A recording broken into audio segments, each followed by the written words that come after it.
देखने का कोई धर्म है क्या? तेरे तो कोई संतान ही नहीं है, अच्छा नहीं है, ठीक नहीं है। जिसको औलाद नहीं है वो निपुत्री नहीं, निपुत्री तो वो है जिनके बच्चे होकर शराब पीते हैं, जुआ खेलते हैं, अपने मन मुताबिक शादियां करते हैं। ऐसी औलाद को जन्म देने वाली मां को निपुत्री कहा है। सही में तो बांझ उसको कहा है। तो ऐसे संतान को जन्म न देती होती तो एक शराबी की वजह से मां धरती बोझिल तो नहीं होती। माता सुमित्रा ने कहा है, पुत्रवती जुवती जगसोई, रघुपति भगत जासु सुत होई। पुत्रवान मां वही है जिसका बेटा भगवान का भक्त हो। और धन्य है वह देवियां जिन्होंने ऐसे पुत्रों को जन्म दिया। फिर वो कहती हैं कि हमारे वश में कहाँ है, ये तुम्हारे ही वश में है। बच्चों के ऊपर ज्यादा असर तो मां का ही होता है। रावण की मां ठीक होती तो ये एक ऋषि के रूप में पैदा होता। बाप तो बहुत बढ़िया है, विश्ववा ज्ञानी है, इसलिए रावण विद्वान है, चरित्र नहीं है क्योंकि मां ठीक नहीं है। इसलिए याज्ञवल्क्य की स्मृति में हमने इस पवित्र व्यासपीठ से 16 संस्कारों की बात कही। बहुत दिनों तक तो संस्कार की बात चलती रही। बच्चा गर्भ में आता है, माता पिता के खान पान से उसका उत्कर्ष होता है। उल्टा पुल्टा खाओगी, बच्चे के ऊपर उस चीज का वो असर होगा। ग्रंथ में तो लिखा है कि बच्चे को जन्म देने से 10 महीने पहले से माताएं मक्खन है, घी है, दही है, ये सब चीजें लें। एक सासू माँ ने बहू रानी को कहा, बेटा तू अब जन्म देगी बच्चे को तो कुछ हम घी के और सौंठ के लडुआ बनवाए देते हैं। वो बोलती है, मुझे लडुआ अच्छे नहीं, मुझे को तो समोसा अच्छा लगता है।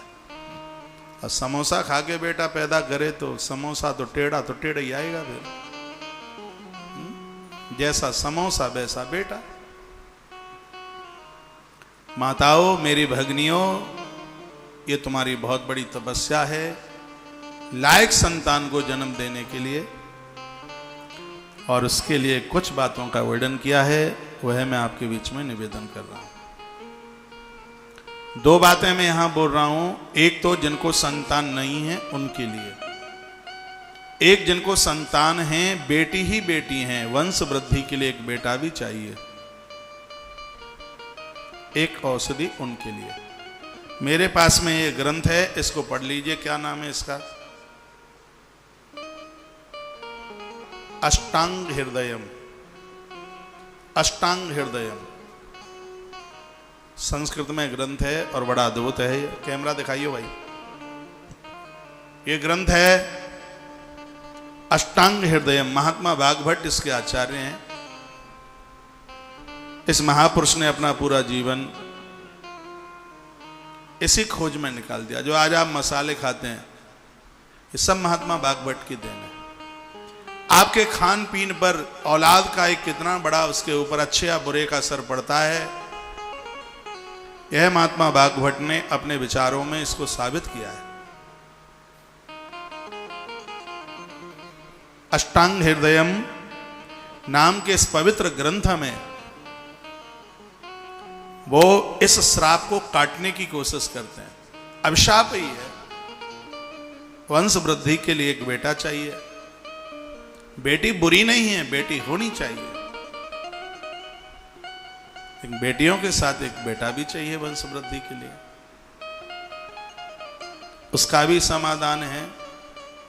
जिन भगनियों को संतान नहीं हो पा रही है, उस समाधान का भी वर्णन किया। और ये मैं व्यासपीठ से पहली बार बोल रहा हूं।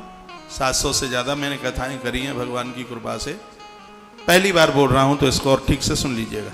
निवेदन कर रहा हूं। बोलिए बांके बिहारी लाल की जय, श्री हनुमान जी महाराज की जय। क्या करना है? एक स्वर्ण या चांदी, इसमें तो लोहा भी लिखा है, व्यवस्था न हो तो एक लोहे की, एक प्रतिमा बनाना, उसमें पुरुष की आकृति देना, उसको बिल्कुल एक पुरुष की तरह उसको आकृति देना। सोने की हो प्रतिमा, चाहे चांदी की हो, और चाहे वह प्रतिमा हो लोहे की। आकृति देना उसमें एक पुरुष की, फिर उसको गरम चूल्हे में इतना तपाना कि वो एकदम लाल हो जाए, एकदम बिल्कुल अंगारे की तरह लाल। जब वह लाल हो जाए खूब, जब गुरुवार को कभी पुख्य नक्षत्र पड़े तब ऐसा करना। गुरुवार और या रविवार, इन 2 दिन में कभी पुख्य नक्षत्र पड़ता है, ये 2 दिन, ये लिखा आप लिख सकते हैं आप।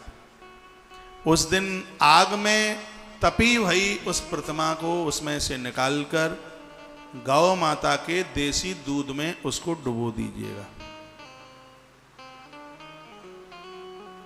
बहुत ध्यान से सुनेंगे।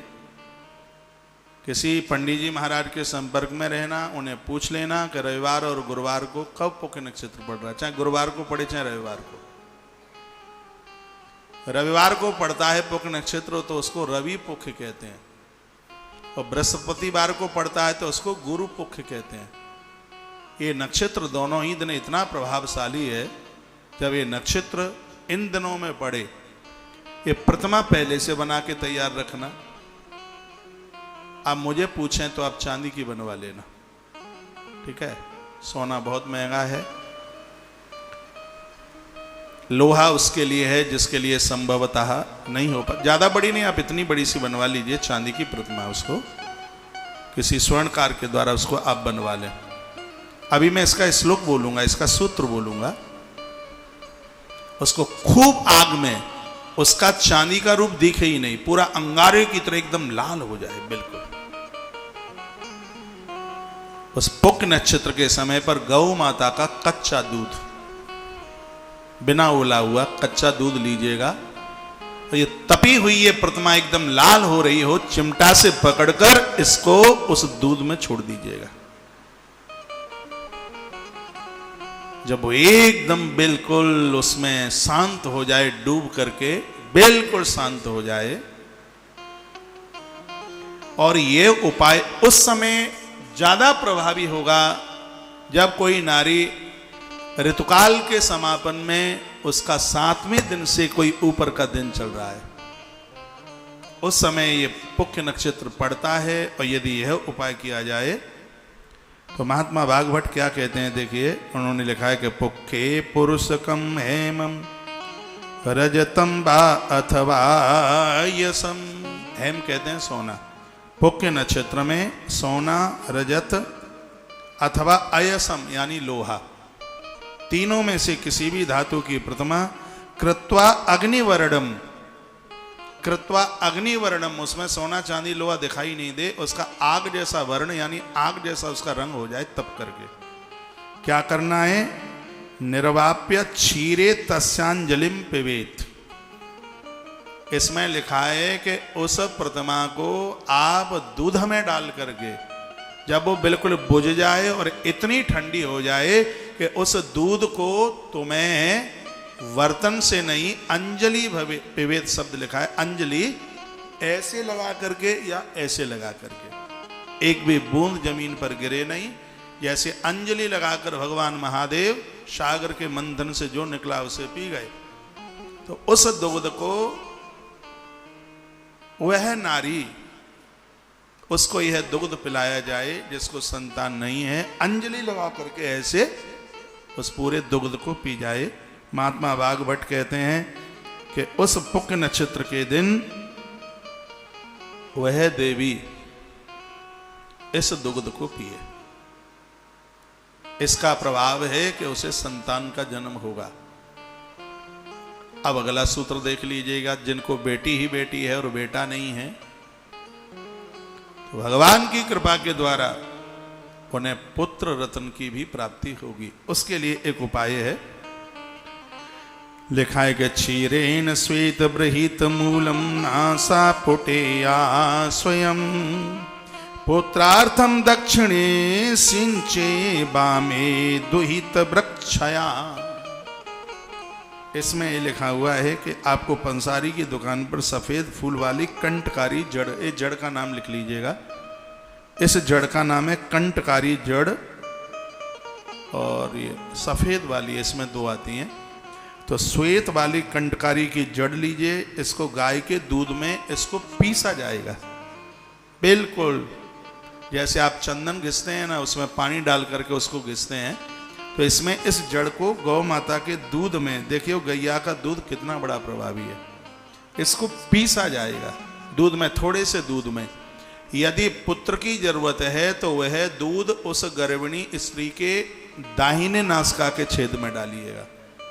इस नासिका के छेद से अंदर जाए पेट में, बूंदें डालिए उस गर्भिणी स्त्री के नासिका। यदि पुत्र की जरूरत है तो उसके दाहिने छेद में, उसका दाहिना छिद्र ये होगा, इस दाहिने छिद्र में डालिए। यदि उसको बेटी की आवश्यकता है तो उसको नासिका के बाएं छिद्र में 2-2 बूंदें 1 हफ्ते भर तक डालें, 2 बूंद। पुत्र की जरूरत है तो नासिका के इस छेद में, और कन्या की जरूरत है तो बाईं तरफ नासिका के इस छेद में 8 दिन तक 2-2 बूंद डालिएगा। महात्मा बागभट्ट कहते हैं, तुम्हें पुत्र चाहिए तो पुत्र मिलेगा, और तुम्हें बेटी चाहिए तो तुम्हें बेटी की प्राप्ति होगी। लिखा है कि क्षीरेण श्वेत बृहत मूलम नासा पुटे स्वयं, नासिका में। पुत्रार्थम दक्षिणे, दक्षिण कहते हैं दाहिना, पुत्र के लिए दक्षिण। और सिंचे बामे, सिंचे माने डालना, बामे द्विहित्रावाक्षया, कन्या के लिए वाईं तरफ आप डालिए। ये बड़ा जबरदस्त उपाय है इस ग्रंथ का। और ये जड़ मिल जाएगी, सफेद फूल वाली कंटकारी की जड़, गैया के दूध में इसको पीसा जाता है और इसका बड़ा प्रभाव है अपने आप में। एक अगला सूत्र और बड़ा जबरदस्त है, यह भी आप लिख लीजिएगा। ये क्या है कि पयसा लक्ष्मणामूलम पुत्रोत्पादस्तति प्रदम, जिनको पुत्र की जरूरत है उनके लिए लिखा गया है कि पंसारी की दुकान पर एक जड़ मिलती है, उसका नाम है लक्ष्मणा, और ब्रैकेट में लिखा है पुत्रदा, उस जड़ का नाम ही है पुत्रदा। पंसारी की दुकान पर यह मिलती है पुत्रदा, दूसरा नाम है इसका लक्ष्मणा। इसकी जड़ को भी आप गौ माता के दूध में पीसकर, इसके रस को भी आप पुण्य नक्षत्र में वह नारी इसको पीती है। पुण्य नक्षत्र इसके लिए भी, चाहे वो गुरुवार को पड़े चाहे वह रविवार को पड़े। इसमें तो यहां तक लिख दिया कि अवश्य पुत्र की उत्पत्ति होती है, इसमें महात्मा ने अवश्य शब्द और लिख दिया है। पुत्रदा जड़, दूसरा नाम जिसे कहा लक्ष्मणा। लक्ष्मणा नाम की जड़ है। देखो हमारे यहाँ ये बूटियां कितनी प्रभावित हैं, औषधि कितना प्रभाव दिखाती है। गैया के दूध में इसको घिस करके, और गर्भिणी नारी, ये दवाई तब ली जाती है जब गर्भ में संतान लगभग 3 महीने तक की, क्योंकि चिन्ह स्त्री पुरुष का 3 महीने के बाद बनता है। 3 महीने के बीच में जब गर्भ में बच्चा आ जावे, 3 महीने के अंदर अंदर ये पुत्रदा नाम की ये जड़ है, दूसरा नाम जिसका लक्ष्मणा है, इसको दूध में घिसकर पुण्य नक्षत्र में उस गर्भिणी स्त्री को दीजिएगा। इसमें लिखा है पीतम बट संकाष्टकम तथा औषधि जीवनीयास ब्रह्मांतरूप योजयेत। भगवान की कृपा से उस नारी को पुत्र रत्न की प्राप्ति होती है। इसमें एक दवाई और बताई है कि बरगद के अंकुर 8 गाय के दूध के साथ पीसकर उसके रस का भी प्रयोग, बरगद की अंकुर, उसके ऊपर ऐसे फूल टाइप के निकलते हैं छोटे छोटे, 8 मात्रा में गिन के उसको भी गौ माता के दुग्ध में आप उसको पीस करके उसको आप ले सकते हैं। ये भी बहुत बड़ा उपाय है।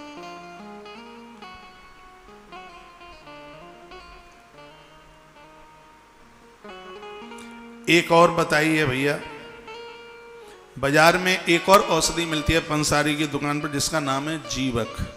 ये तो बड़ी प्रसिद्ध है। रामदेव बाबा ने एक बार ये दवाई बनाई थी तो वो लालू सिंह यादव पता नहीं क्या क्या बोल रहे थे, हमें आज भी ध्यान है, वो यही औषधि थी जो ये बागभट्ट महाराज कहते हैं। इसका नाम है जीवक। और उन्होंने, पतंजलि ने उस औषधि का नाम ही जीवक दिया। बहुत लोगों ने मजाकें बनाई, क्योंकि इस देश को मजाक बनाने में देर थोड़ी लगती है। अभी मैं आपके बीच में बोल रहा हूं तो हो सकता है कुछ लोग इसको भी मजाक समझ रहे हों, बिल्कुल हो सकता है। तो रामदेव बाबा ने वो दवाई बनाई थी जीवक, और उस पर यह लिखा था कि इसका प्रयोग करने से पुत्र की प्राप्ति होती है। तो लोगों ने अपने अपने स्टेटमेंट दिए, पता नहीं और क्या क्या कहा। अनभिज्ञ लोग थे, उनको जानकारी नहीं है ग्रंथों की, पुराणों की कहाँ जानकारी है। आप क्या समझ रहे हैं, जो पुत्रेष्टि यज्ञ हुआ था, महाराज दशरथ को कोई संतान नहीं, तो संतान को जन्म देने वाली खीर में वो औषधियां ही तो मिला के आहुत की गई थी।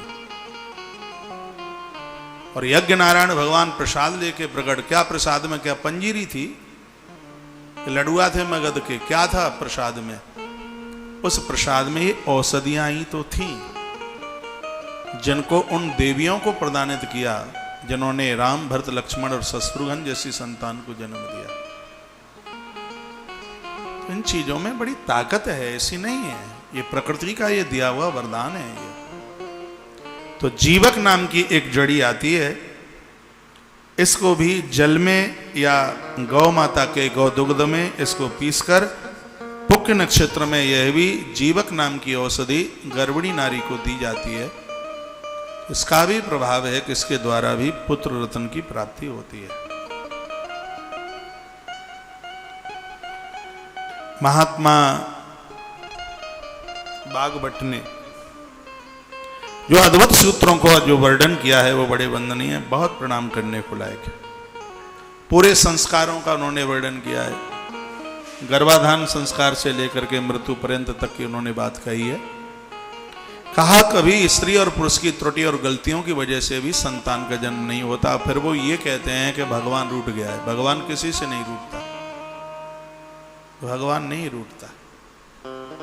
द्रौपदी की साड़ी खींचे, क्या भगवान चाहता है ये? क्या भगवान द्वारकाधीश कृष्ण ने कभी ये चाहा होगा कि द्रौपदी की साड़ी खींचे? लेकिन द्रौपदी की साड़ी खींचती है तो वो द्रौपदी की गलतियों की वजह से, वो स्पष्ट है, वर्णन है वहां। तो ईश्वर कब चाहता है कि मेरे भक्त का बुरा? वो कभी नहीं चाहता। लेकिन कभी कभी जो काम करने के लायक नहीं है उनके लिए हम स्वयंभू हो जाते हैं, तब लगता है कि उस धर्म के निर्माता हम ही हैं। त्रुटियां कर बैठते हैं, गलती कर बैठते हैं, उसका भुगतान भोगना पड़ता है। महात्मा भागवत ने कहा, यदि पुरुष सत्कर्मी है, नारी सत्कर्मी है, तो परमात्मा के विधान को मिटा देंगे। ईश्वर लिख दे कि औलाद नहीं होगी, भागवत ने एक सूत्र लिखा है, मैं यहां बोल रहा हूं आपको। ईश्वर ने लिख दिया कि संतान नहीं होगी। यदि स्त्री और पुरुष वो पति और पत्नी धर्मावलंबी है, संयमी है, चरित्रवान है, तो यहां क्या लिखा है? बलि पुरुष याकारो ही देव मप्यात वर्तते। ऐसे स्त्री पुरुष विधाता ब्रह्मा के बनाए गए विधान को पलट देते हैं, विधान बदल जाता है। पूजा पाठ में, अर्चना में बहुत बड़ी ताकत है। विधान में तो ये लिखा था कि भूत मिलेगा पति के रूप में, सती को प्रेत मिलेंगे, लेकिन विधान ने क्या कहा? जो तप करहि कुमारी तुम्हारी। यदि तुम्हारी बेटी तप करती है तो इसको वर के रूप में महादेव मिलता है। पुरुषार्थी बनिए, आलसी प्रमादी का डर जो भगवान करेगा। अरे भैया, पेट तब भरेगा जब ग्रास अपने हाथ से तोड़ेंगे, भगवान नहीं आएगा जमाने को। पुरुषार्थी बनिए, हाँ उसके ऊपर भरोसा रखिए, मेहनती तो आपको बनना पड़ेगा। राम चाहते तो अयोध्या से ही रावण को मार डालते, क्योंकि भरकुट बिलास सृष्टि ले हुई, उनकी तो भाव तिरछी हो जाए तो दुनिया समाप्त हो जाए। लेकिन पैदल पैदल तक वो पुरुषार्थी रूप में लंका तक जाते हैं। इसलिए आज पूरी दुनिया में राम को लोग भगवान मानते हैं। कृष्ण ने भी कर्म योग के ऊपर कितना बड़ा जोर दिया, निष्काम कर्म योग के ऊपर कितना जोर दिया। आप भी भाग्य के स्वयं निर्माता बनिए, और ये मत कहिए ईश्वर ने हमारे विधान में लिखा ही नहीं है। महात्मा भागवत कहते हैं, धार्मिक स्त्री पुरुष, पुरुषार्थी चरित्रवान शब्द और लिखा है। ऐसे लोग विधाता के लिखे गए भाग्य को पलटा दे देते हैं, उसकी व्यवस्था को बदल देते हैं। महात्मा भागवत कहते हैं बलि पुरस्कारो ही देवमप्यात वर्तते, देव के द्वारा लिखे गए विधान को ये बदल देते हैं। इसलिए मायूस मत होइएगा, हिम्मत मत हारिए कि ये नहीं हो सकता। ये हो सकता है, ये हुआ है, ये हो रहा है और ये होता रहेगा। दुआ दवा में बड़ी ताकत है। हारिए न हिम्मत, विसारिए न हरि नाम। आज की आरोग्य संजीवनी में और इतना सा ही। आप सबको वाणी को विराम, आप सबको प्रणाम। मुझे विश्वास है कि आज की कही गई बातें आप सबके गले उतरी होंगी। अच्छा लगा हो तो एक बार तुलसी तपोवन यूट्यूब पर आप लिख करके भेजिएगा। चैनल को सब्सक्राइब नहीं किया है तो चैनल को सब्सक्राइब आप जरूर कीजिएगा।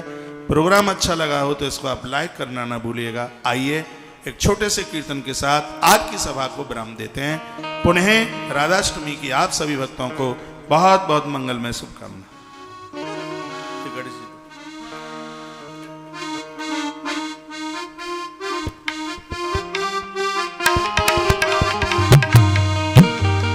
छोटी सी किशोरी मेरे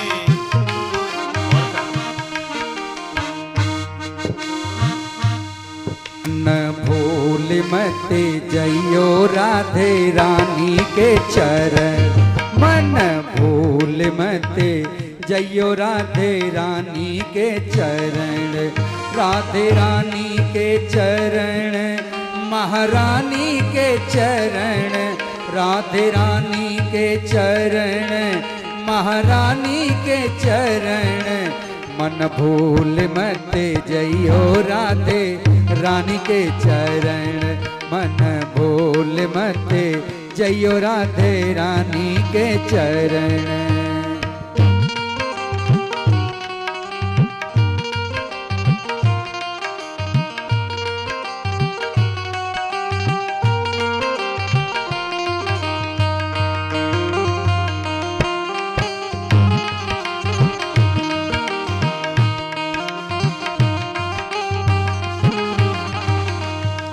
ब्रसभान की केसोरी सोनी कौओं से भी भोरी, ब्रसभान की केसोरी सोनी गौओं से भी भोरी।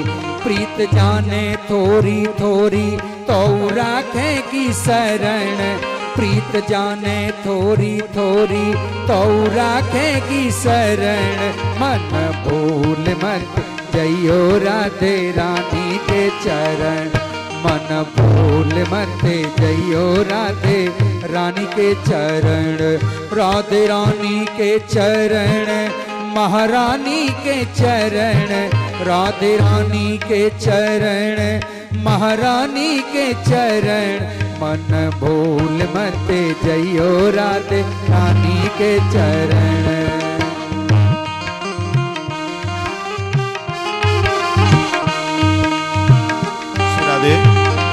आप सब लोग भोजन कर लें, फिर 10 मिनट के बाद मैं आपको मिलता हूँ। थोड़ा पानी वानी पी के, मैंने सुबह से कुछ लिया नहीं है, तो तब तक आप प्रसाद ले लीजिएगा भोजन, उसके बाद फिर मैं आप सबसे मिलता हूँ। कृपया आप मिल के ही जाइएगा। आप बहुत दूर से आए हैं, आपसे मिलने में मुझे भी बहुत अच्छा लगता है, बढ़िया लगता है। आप प्रसाद ले लें भोजन और उसके बाद में फिर मिलते हैं, ठीक है?